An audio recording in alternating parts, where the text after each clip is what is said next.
Mayor, thank you very much for joining us. Thank you. Thank you for having me. I know you've been to all these great big rallies down in Florida last night. But when you watch the mainstream media, they say, "Oh, look, she's ahead by 12. The race is over. Show's over." Why are they doing that? Well, first of all, I have to tell you, from having spent the last 4 days on rallies for Donald Trump, yesterday in St. Augustine, 4 miles away, there were thousands of people lined up trying to get to the rally in which we could only allow 25,000 in.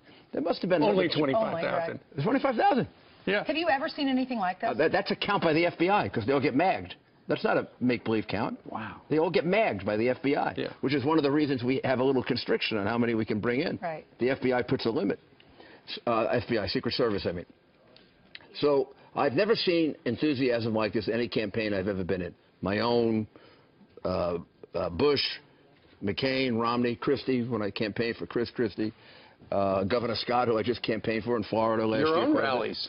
My own rallies. When I won by 18%, I didn't have enthusiasm like this. But it's often pointed out that Walter Mondale had 100,000 before he lost 49 states. Well, something's going on. I do think the oversampling of Democrats is apparent. Now, the pollsters have an explanation for that, but they're oversampling by about 10% right. Democrats.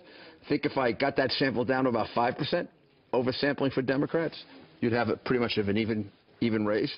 You do have the most expert poll, the business Investors Business Daily, the most accurate for the last 3 elections, showing him ahead by 2.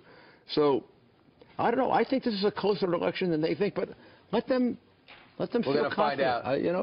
Why do they do oversampling? Why don't they just count the votes as is? They make assumptions as to what they think the turnout's going to be, and that's the danger of a poll, because if the turnout turns to be different than the sample, you just get a Brexit. Or you get one of these things like the Columbia. I don't know if you were familiar with the Columbia peace vote, but that was going to win by 10%. It lost by 8%. Right. I don't see how the pollsters have a tough job this year, because how do you quantify the Donald Trump voter? Yeah, I agree with that. First of all, you're using a 2012 model for a 2016 election, right. Which is a totally different kind of election. So even when you count ballots, more Republicans have returned ballots than Democrats, or more Democrats have returned ballots than Republicans. But there's no way of knowing what they voted for. Trump is probably not getting the traditional percentage of Republican vote. Probably getting a high percentage, 78, 80, probably not getting 90. But he's probably doing a lot better among Democratic and independent voters than Romney did. He has much more of an appeal, like a lot of those people there yesterday in Florida. I can tell. They were blue-collar, ordinarily registered Democrat who will vote for the more conservative, if it's a Republican vote, candidate. Here's some of the things that really compare and contrast both campaigns. If Hillary Clinton's going to win, it's because she went out and did this opposition research to find these women who have these accusers. Miss Universe that had a problem, some problems with his tax returns. Somehow they mysteriously show up in the New York Times. On the other side, Donald Trump's just running his campaign. It's the FBI that's coming out with more indications about what's happening. It's not the Republican. And this Veritas video that has come out now, little by little, this undercover video that shows the DNC behind the scenes is plotting and planning, perhaps illegally, to take down Donald Trump. The latest one, believe it or not, I'm embarrassed to say it, revolving around Hillary Clinton's idea to use Donald Duck as a way to emphasize the fact that Donald Trump is ducking releasing his taxes. And there's some interaction where he says the candidate herself wants to see this done. Let's listen to Bob Kramer. Actually, on the plane about to go to London last week, Christina Rowan calls and says, "I've got good news and bad news. Good news is the candidate would like to have a mascot following around the duck. I mean, following around the candidate, Trump." In the end, it was the candidate, Hillary Clinton, the future president of the United States, who wanted ducks on the ground. So, by God, we will get ducks on the ground. So it's, wow. Don't repeat that, David.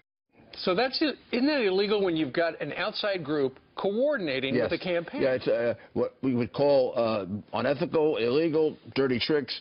It's like paying people to break up Trump rallies and beat people up, and then have the press report for 2 months that Trump has violent rallies, when in fact they were paid for by Hillary Clinton and the DNC. It's like this whole situation with the FBI, which is getting crazier by the day. I mean, all of a sudden, $675,000 goes from Terry McAuliffe, the guy who was selling the Lincoln bedroom for the Clintons, right? 600 goes to the woman who's married to the FBI director who was in charge of the Washington field office, gets promoted and brought into FBI headquarters, gets made number two guy in charge of the investigation. He was in charge of 2 different investigations. Yeah. One is McAuliffe's investigation, still going on, for illegal campaign contributions from foreign entities that weren't registered. Still going on. Been going on for years. They can't quite complete the investigation of McAuliffe. I think I could have done that investigation in 3 months. And the second one is the totally astounding FBI investigation in which she's found not guilty by the director of the FBI, who has no right making that determination, by the way. And number 2, it runs totally contrary to the facts of having destroyed 33,000 emails, hammered them after a congressional subpoena, going to get bleach so they really get wiped out after a congressional subpoena. That's about as clear a violation of the law as you can get. And then over the weekend, they prosecuted General for two documents, 2 stinking documents. 5 years. When she has 33,000, about 1,000 of which are classified, and she doesn't know the meaning of C. When she's asked by the FBI, what does C mean? It's classified. She doesn't know it means this is confidential, classified information, and she's Secretary of State. Well, my God, she shouldn't have been Secretary of State if she didn't know that. Or she's lying to the FBI. Let's talk a little bit about, regarding that server. It was set up by that guy, Brian Pagliano. He was called up before immunity. Congress. Sure. He got immunity, and then he didn't even show up. He was going to take the 5th again. He didn't want to be, photographed taking the 5th over and over. Oh, my. Well, now there's a new former State Department IT guy. His name is John Bentel. He apparently would not answer questions. He was asked 90 different questions about Hillary Clinton's private emails situation, and he refused to answer 90 times, taking the 5th. So 90 times. Well, he should be fired. I mean, the general rule when I was in the federal government for many years was you have a right to take the 5th Amendment in your criminal investigation, but you have no right to take the 5th Amendment if it regards your work. And if you do, you should be fired. Federal employees should not be running around taking the 5th Amendment. What's there to incriminate them? Sure. If they were doing their job and it was legal, what's there to just tell the folks. You can't. The 5th Amendment exists for protection in a criminal trial, not for protection of your job. I thought Hillary said that Donald Trump was ducking. It seems her folks are too. The number of people who have taken the 5th Amendment around her, the number of people who have gotten immunity. I don't know how she can have a staff.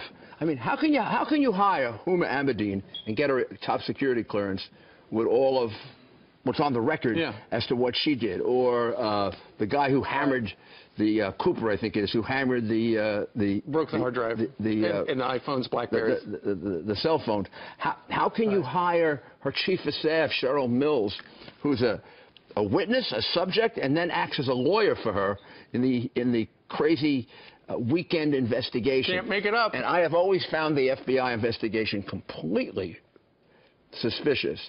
When that report appeared on a Tuesday and the interview was done on the Saturday of 4th of July weekend, I'm sorry, they didn't write the report on the Sunday and Monday of the 4th of July weekend. And Mr. Mayor, that was cooked in advance when Bill and Loretta Lynch all of a sudden met on an airplane for 33 minutes in 102-degree heat to talk about their grandchildren. Mr. Mayor, we got 14 days.